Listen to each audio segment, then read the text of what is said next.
Welcome back to the world of All Hallows Eve. In this video, we'll be talking monster cards, monster death, monster versus monster, and anything else that has to do with your character card. So let's jump into it.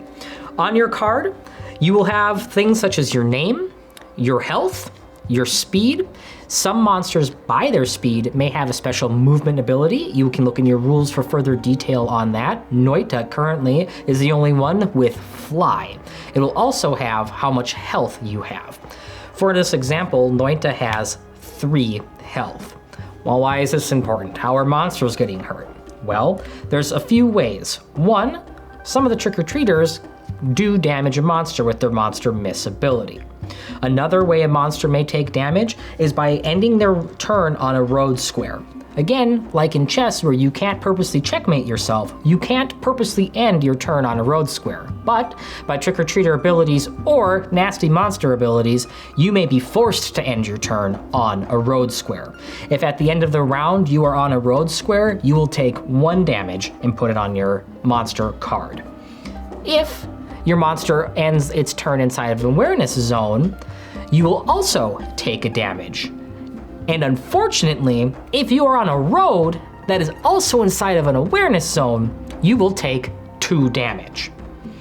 That being said, if you are caught, unfortunately, between 2 separate awareness zones, this still only counts as 1 instance of a zone, so you'll only ever take 1 damage, no matter how many awareness zones you are in.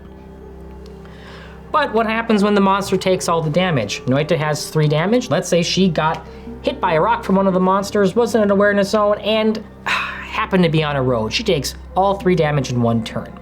Well, several things. First, she discards the remaining cards in her hand. Those go in your discard pile. Your maximum hand size now is reduced by 1 for each time your monster dies, down to a minimum of 1 card. That means you can no longer drop to 3 cards on your turn, you only have 2. Monsters do keep coming back, no matter how many times you take them out, but there are some disadvantages. Along with that, you will take any trick-or-treaters you have collected. You'll remove half, rounded down, from the game. So if you are trying to be the monster with the most trick-or-treaters, now you are at a severe disadvantage.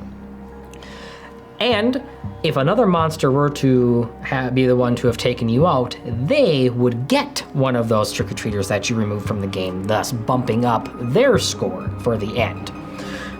You will then remove your monster piece from the game. If you're playing a hard game, they are removed permanently, but for the most part, you're going to put it back 4 squares away from any other monster or trick-or-treater token.